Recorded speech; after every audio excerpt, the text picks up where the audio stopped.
Hello everyone, this is Sonu Chaudhary this side. And आज हम लोग जिस कंसेप्ट की बात करने वाले हैं वो है 11th क्लास का चैप्टर 6 का types of accounts. Types of accounts एक थियोरेटिकल कंसेप्ट है, बट आपके एडवांस न्यूमेरिकल्स जो आपको पढ़ने हैं उनका एक बेस है। हम लोगों को ये बात समझनी ज़रूरी है कि हमारे कितने टाइप के अकाउंट्स होते हैं और किस तरीके से हम उनको आइडेंटिफाई करते हैं। सो बात शुरू करते हैं। अगर आप लोग नए हैं तो हमारे चैनल को सब्सक्राइब करें। अगर ये वीडियो आपको समझ आती है तो इसको लाइक करें, अपने दोस्तों के साथ शेयर करें सो दैट कि वो इस कंसेप्ट को आसानी से समझ पाएँ। सो बात शुरू करते हैं। अब जो एक अकाउंट होता है, हम लोगों ने बात समझ रखी है, अपने जो बेसिक टर्म्स था उसमें पढ़ा हमने कि अकाउंट सिंपली भाई किसी की ट्रांजैक्शंस को एक जगह रिकॉर्ड करना। अकाउंट एक ऐसा टूल है कि किसी व्यक्ति की सारी ट्रांजैक्शंस को एक जगह रिकॉर्ड कर देता है। एग्जाम्पल के लिए आप लोगों के पास बैंक अकाउंट है अपना। अब एक बैंक में बहुत सारे अकाउंट्स होते हैं, हज़ारों लाखों अकाउंट्स होते हैं। तो आपका जो अकाउंट है वो बेसिकली आपकी सारी ट्रांजैक्शंस रिकॉर्ड करता है, उसको किसी और से कुछ मतलब नहीं है। वो सिर्फ वही ट्रांजैक्शंस रिकॉर्ड करेगा जिसमें आप इन्वॉल्व हो रहे हो। सेम वे में जितनी चीज़ें एक बिजनेस पे होती हैं, चीज़ें, लोग जुड़े हुए होते हैं, खर्चे, इनकम, लॉस, इन सारी चीज़ों का अलग अलग अकाउंट बनता है। वो अलग अलग अकाउंट बनता है और हर एक अकाउंट का नेचर अलग होता है, टाइप अलग होता है। So we have to understand कि कैसे उस टाइप को समझते हैं और टाइप होते कौन कौन से हैं। सो बात शुरू करते हैं। सबसे पहला टाइप है हमारा personal account. Personal accounts basically वो अकाउंट्स होते हैं जो किसी व्यक्ति या किसी ऑर्गेनाइजेशन का नाम को इन्वॉल्व करते हैं। जैसे इसमें 3 सब टाइप्स हैं: artificial, natural and personal representative account. जो हमारा आर्टिफिशियल पर्सन होते हैं, आप लोगों ने बिजनेस स्टडीज़ अभी इतनी नहीं पढ़ी होगी तो मैं आप लोगों को बता देता हूँ। कुछ एंटिटीज़ होती हैं, एग्जाम्पल मैं यहाँ पे लिख रहा हूँ। एग्जाम्पल होता है जैसे कंपनी। मान लीजिए आप ले लें एक कंपनी का एग्जाम्पल, टाटा। जो हमारे टाटा सन्स हैं, भाई देखो, टाटा एक कंपनी है और हर एक कंपनी एक आर्टिफिशियल पर्सन होती है। आर्टिफिशियल पर्सन का मतलब क्या है, ये आपको बिजनेस स्टडीज़ में भी हेल्प करेगा। आर्टिफिशियल पर्सन मतलब एक पर्सन जिसे लॉ ने क्रिएट करा है, जो लॉ की आइज में एग्जिस्ट करता है। उसके कोई हाथ पैर या फिजिकल एग्जिस्टेंस नहीं है, वो लीगली एग्जिस्ट करता है। वो अपने नाम पे प्रॉपर्टी खरीद भी सकता है, बेच भी सकता है, उस पर केस भी करा जा सकता है, वो दूसरों पे भी केस कर सकता है, परंतु वो एक फिजिकल बीइंग नहीं है, नेचुरल नहीं है वो। So it is artificial person. And artificial person जैसे कंपनी। तो मान लीजिए अगर हमारा टाटा सन्स से कोई बेसिकली काम है, हम डील करते हैं उनसे, सो टाटा सन्स अकाउंट जो है वो एक आर्टिफिशियल पर्सनल अकाउंट है। देन उसके बाद दूसरा आता है नेचुरल। भाई देखो, नेचुरल अकाउंट जो होते हैं वो होते हैं हम आप जैसे लोगों के।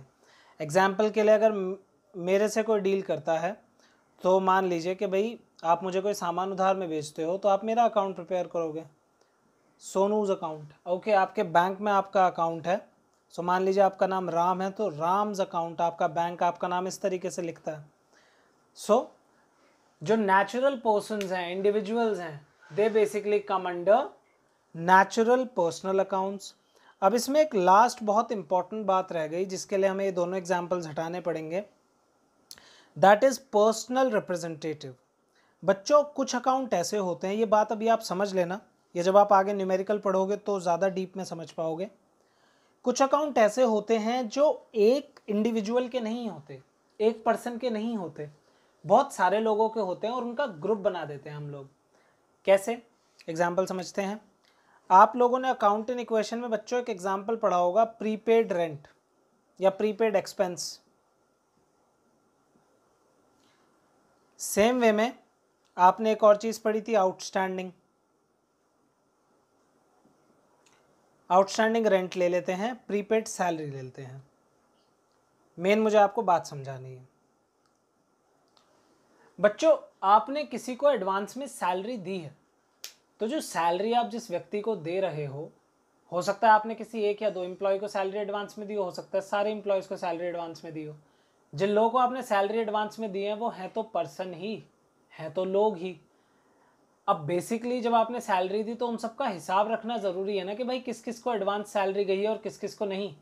तो आपने बुक्स में तो प्रीपेड सैलरी लिख लिया, लेकिन कहीं पर इसका एक नोट होगा आपके एक्सेल शीट्स में, आपके कंप्यूटर में, आपके रजिस्टर में कहीं ना कहीं आपने एक लिस्ट बना रखी होगी कि एडवांस सैलरी किन किन को दी है। वो एडवांस सैलरी एग्जाम्पल के जैसे राम को दी आपने, श्याम को दी, मोहन को दी। तो भाई इतने सारे लोग जो हैं उनको कौन रिप्रेजेंट कर रहा है? Prepaid salary. इतने सारे लोग भी नहीं होते, कोई एक ही होता अगर, तो राम को कौन रिप्रेजेंट कर रहा है? Prepaid salary. So that's why it is representing a personal account. That's why it is called a personal representative account. Similarly, अगर आउटस्टैंडिंग रेंट है तो भैया जो रेंट आउटस्टैंडिंग है, ड्यू है, वो लैंडलॉर्ड पे ही तो ड्यू हुआ होगा। तो लैंडलॉर्ड भी तो व्यक्ति है, उसका नाम होगा कोई। तो यहाँ पे आउटस्टैंडिंग रेंट उस लैंडलॉर्ड को रिप्रेजेंट कर रहा है एंड इसी वजह से उसका जो नाम है वो यहाँ पे हम लोग लिखेंगे। तो इस चीज़ का ध्यान रखेंगे। यह तो हमारी बात हुई पर्सनल अकाउंट्स की। सबसे इम्पॉर्टेंट, सबसे आइडेंटिफाई करना है, तीनों आने चाहिए। तो पहली बात हमारी हो गई।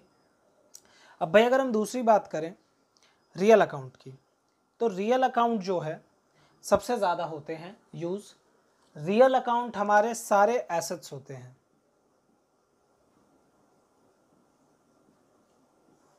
हम जिन चीज़ों को ओन कर सकते हैं, जिनकी एक एग्जिस्टेंस है, क्लेम है किसी के ऊपर, they all are real assets. Example के लिए कार, हॉर्सेस, गुडविल, बिल्डिंग, ये सब हमारे रियल अकाउंट्स हैं। यहाँ मैंने एक एग्जाम्पल लिखा है बच्चों, हॉर्सेस। हॉर्सेस या कोई भी जानवर जिससे हम पैसा कमा रहे हैं, भाई वो लाइव स्टॉक है। एंड लाइव स्टॉक जो होता है वो बिजनेस का एक एसेट होता है, क्योंकि हमें उससे पैसा आता है। अगर आपका दूध का बिजनेस है तो आपने गाय या भैंस पाली हुई होंगी, उनसे आपको पैसा आता है, उनकी कीमत है एक। सो ये लाइव स्टॉक होता है। कभी कभी हमारा क्वेश्चन हमारे साथ गेम खेलता है, या फिर जब आप एडवांस लेवल पे जाते हो, CA, CS, CMA के एंट्रेंस देते हो या किसी इंटरव्यू में जाते हो, तो आपसे ऐसे क्वेश्चंस पूछ लिए जाते हैं जो मैं एग्जाम्पल डिस्कस करने वाला हूँ। आपके एग्जाम में भी आ सकता है। भाई मान लो ये जो हॉर्सेज हैं, इनमें से एक हॉर्स है, वो आपको बड़ा अच्छा लगता है एंड आप उसको राइड भी करते हो एंड आप उसका नाम आपने उसका नाम रखा हुआ है चेतक। काइंड ऑफ पेट है वो आपका, लेकिन है वो आपकी कंपनी का ही हिस्सा। तो ये जो चेतक है ये बहुत ही वर्दी हॉर्स है और मान लीजिए इसकी कीमत 10 लाख रुपए है। ठीक है जी, 10 लाख रुपीस का हॉर्स है आपके पास एंड आपको बेसिकली इसका, ऑब्वियस सी बात है, बहुत ज़्यादा वर्थ है इसकी। तो अब क्या बात है यहाँ पे कि ये जो हॉर्स है, अब आपसे क्वेश्चन घुमा के कहानी पूछता है कि भाई ये हॉर्स है, आपने इसका नाम भी रखा हुआ है चेतक, एंड आपने तो ये सीखा है कि पर्सनल अकाउंट वो होते हैं जिनका कोई नाम हो। तो आपने इस हॉर्स का नाम रखा हुआ है, तो ये कौन सा अकाउंट हुआ? तो बच्चों ये रियल अकाउंट ही रहेगा। किसी चीज़ का नाम रख लेने से वो चीज़ का नेचर पर्सनल नहीं हो जाता। ठीक बात। अगर आप बेसिकली अपने सेल फोन का नाम रख लेंगे, अपनी कार का नाम रख लेंगे, तो उसका मतलब ये नहीं है कि वो रियल अकाउंट से ट्रांसफ़र होकर पर्सनल बन जाएगी। जी नहीं, वो जो उसकी बेसिक एंटिटी है वो तो वही रहेगी ना। तो इस चीज़ का ध्यान रखेंगे, इंपॉर्टेंट बात है केस स्टडीज़ के लिए। लास्ट जो हमारा अकाउंट है नॉमिनल अकाउंट, बहुत इंपॉर्टेंट बात है। नॉमिनल अकाउंट जो है हमारा, भाई देखिए नॉमिनल अकाउंट का क्या मतलब होता है। जो नॉमिनल अकाउंट्स होते हैं, नॉमिनल वर्ड का आप लोगों ने इंग्लिश में मतलब समझा है जो सिर्फ नाम के लिए एग्जिस्ट करता हो, एंड इनका मतलब भी कुछ ऐसा ही है। नॉमिनल अकाउंट मात्र 4 चीज़ें रिकॉर्ड करते हैं: आपका कोई भी खर्चा, आपका कोई भी लॉस, आपकी कोई भी इनकम, और बच्चों आपका कोई भी गेन या प्रॉफिट। ये चारों चीज़ें इसमें आती हैं नॉमिनल में। अब भाई इनका नाम नॉमिनल कैसे पड़ा? बहुत सिंपल बात है, आप समझ के देखो। आपका जो खर्चा होता है, इनकम होती है, लॉस होती है, गेन होता है, इनकी कोई शक्ल थोड़ी होती है। एग्जाम्पल के लिए अगर मैं खर्चे का नाम लूँ सैलरी, और भाई आपकी एक इनकम का नाम ले लूँ सेल, इन दोनों की दोनों चीज़ों में सैलरी में भाई पैसा जा रहा है और सेल में पैसा आ रहा है, बस इतना ही तो फ़र्क है इसमें।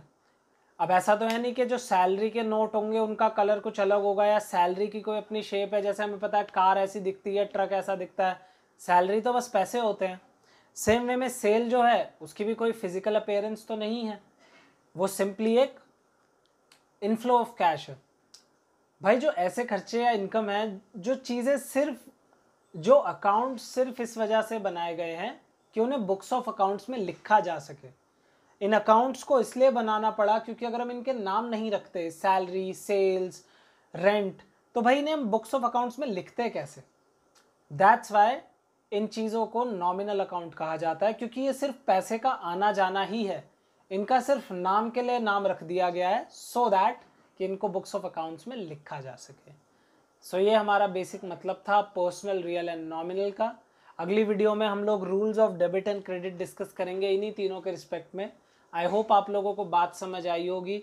अगर आपको इसके बाद भी कोई डाउट है तो आप मेरे से इंस्टाग्राम पे gr_commerce पे पूछ सकते हैं।